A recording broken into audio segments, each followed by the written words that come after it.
আসসালামু আলাইকুম everyone, welcome back to my another blog from simple lifestyle. কেমন আছেন সবাই? আমি খুব বেশি একটা ভালো নয়, এর জন্য আজকে ভিডিওগুলো একটু এলোমেলো হয়ে গেছে। হঠাৎ শরীরটা একটু খারাপ হয়ে পড়ার কারণে সকালে ফার্স্টে ফ্রোজেন রুটি ছিল, আমি ডিম সেদ্ধ করে চা করে নিয়েছিলাম। আর মুড়িঘণ্টর ডাল তো ছিল। মুড়িঘণ্টর ডালটা এখন একটু ঘন হয়ে গিয়েছে কারণ আমি জাল করেছি এর জন্য। বাট এটা আমার বাবার বুধবার মানে গতকাল সকালের নাস্তা ছিল। আমার বাবাকে নাস্তা খাইয়ে আমি ওকে কোচিংয়ে পাঠিয়ে দিয়ে আরও কিছু কাজ ছিল বাসায়, সে কাজগুলো শেষ করেছি। সেগুলো শেষ করে তারপর আমি ভিডিও এডিট করতেছিলাম প্রায় শেষের দিকে, তখন আমার বাবাটা চলে আসলো। আমার বাবার কাছে কিছু বাজার আনতে দিয়েছিলাম। আর ওকে বাজার আনতে দিলে ওর এক নম্বর বাজার হচ্ছে চানাচুর। চানাচুর কিনবে, মুড়ি কিনবে, তারপরে যেটা কেন মুড়ির প্রতি খুব বেশি একটা না, তবে শুধু চানাচুরের প্রতি ওর খুব বেশি একটা অ্যাডিক্টেড আর কি। চানাচুর পাগল তো আসলে আগে আমি ছিলাম, আমার ছেলে যে কখন আমার থেকে ডাবল চানাচুর লাভার হয়ে গেল আসলে আমি বুঝতে পারি নাই। তবে আমি এখন চানাচুর খাওয়াটা একটু কম করে দিয়েছি, আমার প্রচণ্ড পেট ব্যথা করে চানাচুর খেলে। এখন আগের মতো খায় না এখন। আর যেহেতু আমার বাবা পছন্দ করে, তাই আমি মনে করি যে থাকলে আমার বাবাটা আরেকটা সময় খেতে পারবে। মায়েরা মনে হয় এমনই হয়, বাবারা দেখবেন সন্তানদের রেখে অনেক জিনিস খেতে পারে, সন্তানদের প্রিয় জিনিসটাও খেয়ে ফেলতে পারে, বাট মারা কিন্তু সেটা কখনো পারে না।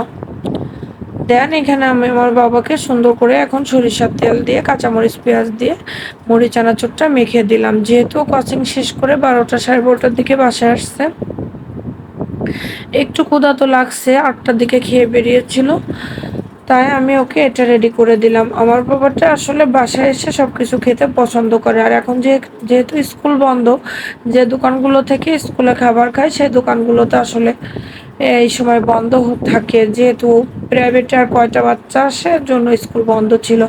তারপর আমার মনে পড়ছে যে কাঁঠালটা তো মনে হয় পেকে গিয়েছে, কাঁঠালটা অনেক বেশি মিষ্টি ছিল। আর হচ্ছে আমার বাবাকে আমি কাঁঠালটা রেডি করে দিয়েছিলাম। উম, পরবর্তীতে মনে পড়াতে আমার বাবা তো এবছর দেখছি কাঁঠাল অনেক বেশি পছন্দ করে খাচ্ছে। আর কাঁঠাল খাওয়া তো অনেক ভালো, কাঁঠালে অনেক শক্তি আছে, প্রচুর পরিমাণ পুষ্টিগুণ কাঁঠালে। দেন এইখানে আমি ভেন্ডি ভাজি করে নিব। গতকালকে যেহেতু মুড়িঘন্ট তরকারিটা ছিল, আর প্রতিদিন আসলে ভিডিওর এত কাজ করে গতকালকে ভিডিওর প্রচুর প্রেশার ছিল, এত কাজ করে রান্না করাটা আমার জন্য অনেক কষ্ট।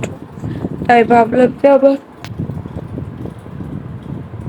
বাবা যেহেতু ভেন্ডি ভাজি পছন্দ করে, আমি ভেন্ডি ভাজি আর ভাতটা আমার হয়ে গিয়েছিল, আমি ভিডিও মেক করতেছিলাম আর তখন ভাত বসিয়ে দিয়েছিলাম। ভাতটা আমার হয়ে গিয়েছিল সকাল করেই। ভাতে আমি আলু দিয়ে দিয়েছিলাম, আলু ভর্তা করবো আর এখানে ভেন্ডি ভাজি করে নিব। পেঁয়াজ কাঁচামরিচ তেলের উপর একটু ভেজে নিলে ভেন্ডির ফ্লেভারটা কিন্তু ভালো আসে। আমি কয়েকদিন একটু অলসতা করে ভেন্ডিটা অন্যভাবে ভাজি করেছি, সেটা হচ্ছে পেঁয়াজ কাঁচামরিচ তেল লবণ হলুদ একসঙ্গে দিয়ে তারপরে ভাজি করেছি। বাট আপনাদের হাতে সময় থাকলে, ভালো লাগলে আপনারা এভাবে করবেন। গতকালকে ভেন্ডি ভাজিটা কিন্তু অনেক বেশি মজা হয়েছিল। আসলে শরীরে একটু জ্বর আসছে তো কথা বলতেও কষ্ট হচ্ছে, তারপরেও যেহেতু এটা কাজ আমাকে করতে হবে। এই প্ল্যাটফর্মে কাজ করতে এসে আমি একটা জিনিস শিখেছি, সেটা হচ্ছে আপনি যত অসুস্থ যত যাই থাকেন না কেন, এখানে আপনাকে অ্যাক্টিভ থাকতে হবে। অ্যাক্টিভ না থাকলে আপনার রিচ ডাউন হয়ে যাবে। তারপরে আমি সকালে কিন্তু এই সেম ভিডিওগুলো শর্টসগুলো আপলোড করেছিলাম, বাট আমি যতটা আশা করছিলাম ততটা ভিউ আসছিল না, তারপর আমি ডিলিট করে দিয়েছি। দিয়ে আমি এখন দুপুরের সব কিছু শেষ করে খাওয়া দাওয়া করে আপলোড দিয়েছিলাম। আর এখন এই ভিডিওটা ভয়েস ওভার করে আমি টাইমার দিয়ে আপলোড দিতে হবে। এই ভিডিওটা যেহেতু অনেকগুলো শর্টস আপলোড দিয়েছি, এই ভিডিওতে ভিউ আসার জন্য আমাকে একটু সময় নিয়ে দিতে হবে। আমার যেহেতু হাতে এখন একটু কাজ আছে, আমি সে কাজগুলো করতে যাব, তাই আমি 30 মিনিট পর টাইমারটা সেট করে দিয়ে যাব। প্রায় ছয়টার কাছাকাছি সময়ে আমার ভিডিওটা আপলোড হয়ে যাবে। দেন আমি দুপুরের খাবারটা আমার বাবাকে রেডি করে দিয়েছিলাম। অনেক বেশি মজা হয়েছিল। তারপর আমার বাবাটা বলতেছে, "আলু ভর্তা করলে যখন বেসন থাকলে আমাকে ৪ টা চপ ভাজি করে দিবা।" বেসন তো ছিল বাট আলু ভর্তা তো ভাতের সঙ্গে খেয়ে ফেলা হয়েছিল। অল্প একটু থাকতে ও তখন বলেছে। আগে বললে হয়তো একটু বেশি রাখতাম। তাই যেটুকু হয়েছে আরকি ৪ টা চপই ওকে আমি ভাজি করে দিয়েছিলাম।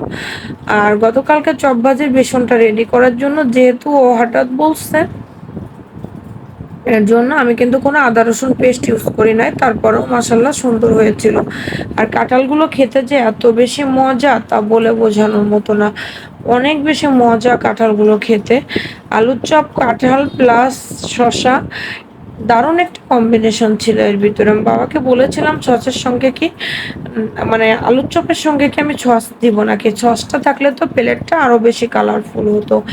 আর কাঁঠাল খেয়ে যারা হজম করতে না পারেন তারা একটু কম খাবেন। বাট যারা হজম শক্তি আছে তারা কাঁঠাল খাওয়ার চেষ্টা করবেন এই সিজনে, কারণ কাঁঠালে প্রচুর পুষ্টিগুণ আছে। তারপর এখানে চা করে নিয়েছিলাম। আমার বাবা যেহেতু চপ খেয়েছে সেহেতু ও কিন্তু বিস্কিট খেয়েছিল না।